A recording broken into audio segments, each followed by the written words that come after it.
Hey, beautiful people. It's been a while, hasn't it? I mean, I know I did a prediction video last week, but, it's been a while since I got to do an actual reaction video to an actual episode. So, I'm excited. I hope you guys are excited. So, let's do this. Today's episode is The Answer.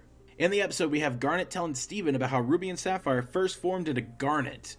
In her story, Sapphire is being escorted by 3 rubies. She's being taken to Blue Diamond. I know, we really wanted Yellow Diamond. Instead, it gave us a Blue Diamond. Beggars can't be choosers, I guess. There, Sapphire uses her future vision to predict the next battle, which we find out that 7 gems are going to get poofed by the Renegades. The Renegades turn out to be the Crystal Gems. They attack, the rubies fused into just a giant ruby.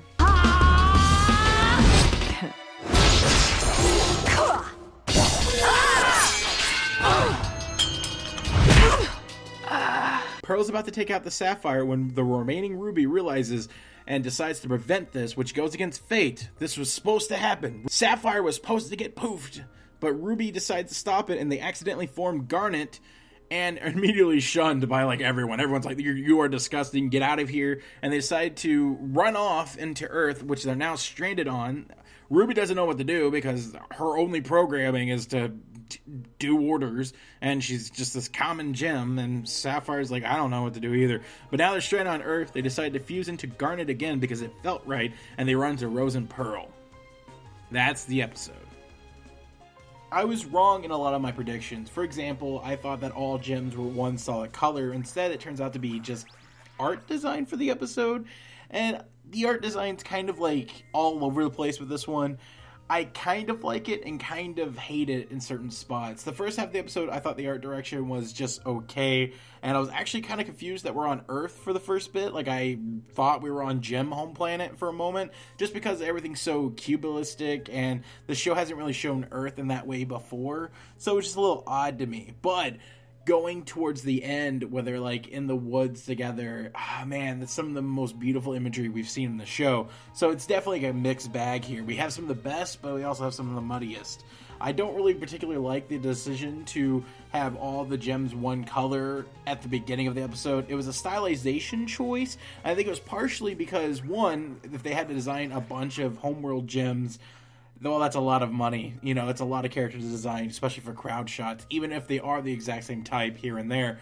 There seems to be a lot of different gems in those silhouettes, so I understand why that was a cost-saving measure. But the making all the gems the same color, I think that was partially because they represent... There was only really 2 colors we got here. We got red and we had blue. And that might be because of Ruby and Sapphire, but it might be a bigger thing. We have blue diamond and maybe a red diamond or maybe pink diamond.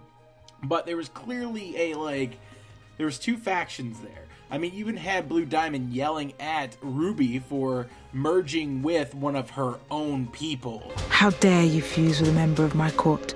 Forgive me, You will be broken for this! So, there's clearly distinct factions there. So there was red and probably pink diamond people there. So that's what the colors represent. But yeah, so as far as art direction goes, the cubism for the backgrounds, they slowly shifted out of it, and that might be just them getting accustomed to Earth. But it just seemed a little messy, and yeah. Speaking of which, having all the rubies and potentially having all the gems be the exact same design, character, personality, and everything is a little disappointing. I mean, I guess it makes sense. We've been seeing a lot of hints towards this. I was just expecting to see more visual differences. Maybe some of them a little bit taller, some of them having different hair, but to be the exact same character model is a little...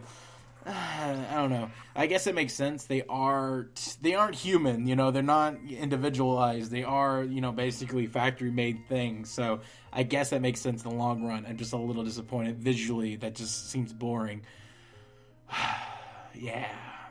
So Ruby fusing into just one big ruby is, again, very disappointing. I was hoping to at least see, maybe proportions change due to, the size of, it's just Honey, I Blew Up the Kid style. It's a little boring. I don't know. There's a lot of disappointment in here. Like I said, this has some of the best imagery, and I love a lot of parts. There's just a lot of things that stick out. I find myself complaining about of this episode. But like I said, having Ruby have the same style, hair, voice, everything, being the same character. Hopefully this is just a stylized choice for this episode and not an actual thing, but Who knows? Speaking of which, fire and ice. I find it very interesting that these two gems have these specific powers. We don't see a lot of gems having unique powers. I mean, I guess you have pearls who have the ability to project I'm assuming entertainment, TV screens out of their pearls. And we have, well, I guess like you have sapphires who have ice, you have rubies that have fire, and then you have lapis who has water wings. So it's interesting there's elements pointed out here and there. I just find it very interesting that Ruby has fire abilities. I know it's a complementary to Sapphire's ability, but Sapphire is a special gem. They literally state that she's the one, she's a rare, she's the Charizard of, like, the gems, you know what I mean? While Ruby is, like, you can get, like, 12 of them for, like, one cow. So, like, to find out that this random, generic, thing has the abilities is a little odd. But I could see Sapphire having this special ability, but she also has future vision, so I don't know. I find it very interesting they have those complementary things. And like I said, I actually forgot that we're on Earth. Like, when the frog appeared, I was like, oh, cool, Gem World has frogs. And then, like, wait. Just because of the art design, it just kind of threw me off a little bit.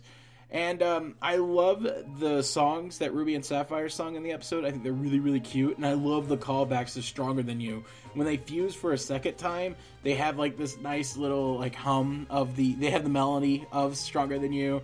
They also dance just like Stronger Than You. And even in the mid part, I'm Back, I feel like was almost a callback to I'm Back Together, that part. So that's really, really cool. And like I said, that last part is what makes the episode for me. Just so beautifully animated, so nice, so awesome. That was the highlight.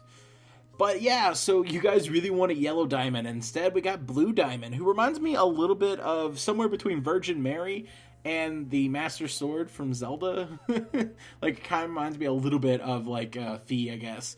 And then we got, like, she has her own pearl, so I'm assuming diamonds are the ones that get the pearl slaves. I don't know, because, like, there's always that talk, is Rose Quartz also a diamond, or is she just a quartz? Like, well, where do we go? And is diamonds like Marth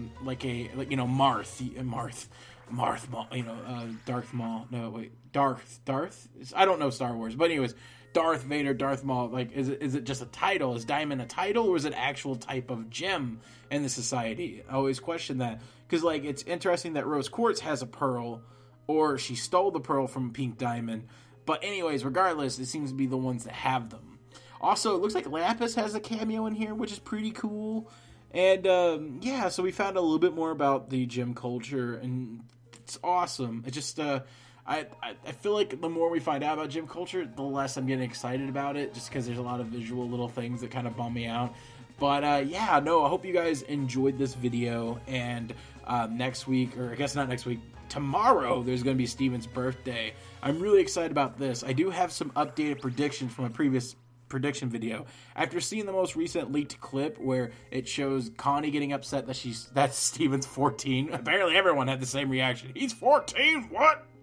But yeah, based off that clip, it looks like Greg is showing Steven and Connie all the baby pictures, and I think Steven's going to get embarrassed, and that's what's going to cause him to start shape-shifting his age, like we've seen in Too Many Birthdays. So I'm going to add on to that little prediction there. But yeah, we'll talk more about that tomorrow when the episode actually airs. So feel free to leave any comments and discussions you want to have down below in the comments, and I will read them as much as I can, and I hope to see you guys tomorrow for Steven's birthday. Feel free to follow me on Twitter, and I'll see you guys soon.